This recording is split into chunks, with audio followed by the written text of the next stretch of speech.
কি হয়েছে কি বল? চিল্লাচ্ছিস কেন? চিল্লাচ্ছি কেন? সেগো মানে তো ছেলেকে বের কর ভোদার বাল। শান্তি ছেলেটা আমার মেয়েকে চিঠি লিখেছে, বাড়া ওর এত বড় সাহস! কি হয়েছে?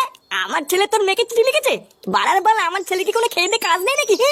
তোর ছেলেকে বাড়া একবার বের করেই দেখ না, তারপরে তোর ছেলে সেটাই কচু বলে আমি বুঝিয়ে দিচ্ছি কাজ আছে কি নেই। এই কি হয়েছে রে?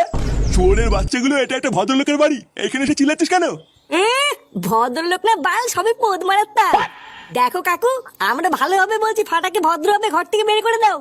ওই সুরে বাচ্চাটা আমার বন্ধু পল্টুর মেয়েকে চিঠি লিখেছে, আমরা কিন্তু সাটানা ভেঙে এখান থেকে যাবো না। কি? ফাটা পল্টুর মেয়েকে চিঠি লিখেছে? হ্যাঁ, তা এতক্ষণ কি তুমি বাল শুনছি নাকি? ভালো চাও তো ফাটাকে ভদ্রভাবে বের করে দাও, আমরা হালকা করে সাটা ভেঙে বেরিয়ে যাবো। সে আমার দাদু ভাই যা করেছে করেছে, এখনো বাড়ি নেই, তোরা যা এখান থেকে।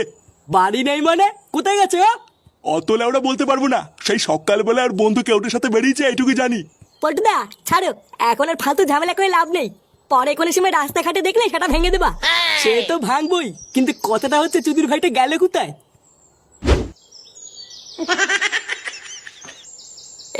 কি রে, তুই তোর বুকে পল্টু কাকার মেয়ের নাম লিখেছিস কেন? ও তুই বুঝবি না, এটা হচ্ছে ভালো কথা, বুঝলি? ভালো কথা। কি কি বলছিস? আই ধুই কিছু না, তোরা তো শুনতে হবে না। বাড়া, একবার যদি পল্টু কাকা জানতে পারে না যে তুই ওর মেয়ের নাম তোর বুকে লিখেছিস, তাহলে কিন্তু পল্টু কাকা তো সাটা ভেঙে দেবে।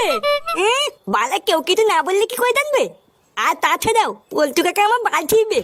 আমার বাবা আছে না, আমার বাবা হলো পল্টু কাকার বন্ধু। আমার বাবাকে বলে দেবো, দেখবি আমার বাবাই সব দেখে নেবে। ও বাড়া, আমি সব বুঝে গেছি, তোর সাথে লাউডা থাকা যাবে না। একবার যদি করে কেলো হয়ে যায় না, তোর সাথে সাথে আমারও সেটা ভাঙবে। আরে ধুর না, বালের বন্ধু আমার, তো থাকতে হবে না, তুই বেরো। দেখবি একদিন আমার সাথে পল্টু কাকা মেয়ে টুনটুনের বিয়ে হবে, তখন তুই না দেখবি তোকে আমি নিমন্ত্রণ করবো না। তুই যা, আমারও দেরি হয়ে যাচ্ছে, স্কুলে যেতে হবে। আমি ভাই বালি যাই। কে? স্কুল? স্কুলে তো আমিও যাবো। তুই ভুদার বার গান মালা গিয়ে যা।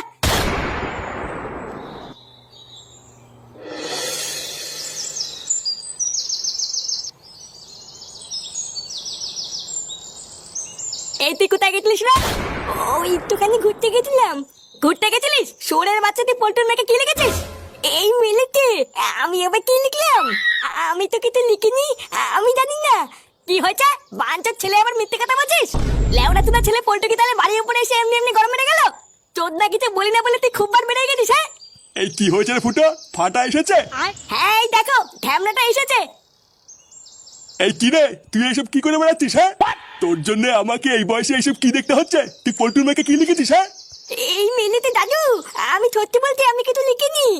আর তোমরা এইসব কি লিখার কথা বলছো, আমি তো কিছুই বুঝতে পারছি না।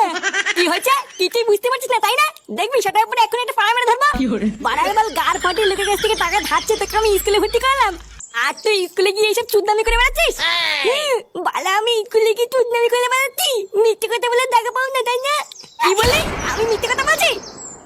ফুটো ছাড়, তুই একটা কাজ কর, ফাটার সাথে আজকে তুই ফাটার স্কুলে যা, তারপরে ওর স্কুলে স্যারের কাছে গিয়ে শুনবি যে ওই স্কুলে গিয়ে কি গার পেঁয়াজি করে বেড়ায়, আর স্কুলে গিয়ে ঠিকঠাক পড়াশোনা করছে নাকি এটা ভালো করে শুনবি, শুনে এসে আমাকে বল, তারপর ওর কি করতে হয় সেটা আমিও দেখছি। আচ্ছা ঠিক আছে, দাঁড়া, আজকে স্কুলে গিয়ে যদি তোর নামে কোনো নালিশ শুনি, তারপরে দেখ তোর গার কেমন ভাঙি।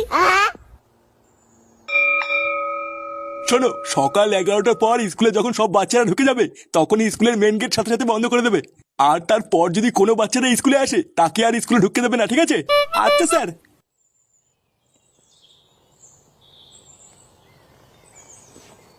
স্যার, ভিতরে আসবো? হ্যাঁ আসুন, বলুন কি বলবেন? ইয়ে না, মানে স্যার তেমন কিছু না, আসলে আমি জানতে চাইছিলাম আমার ছেলে ফাটা স্কুলে কোনো দুষ্টুমি করছে না তো। আরে আপনার ছেলে তো পুরো বাঁধিয়ে রাখার মতো, মানে বুঝতে পারছেন তো, যেমন ফুটফুটে চেহারা ঠিক তেমন তার ব্যবহার।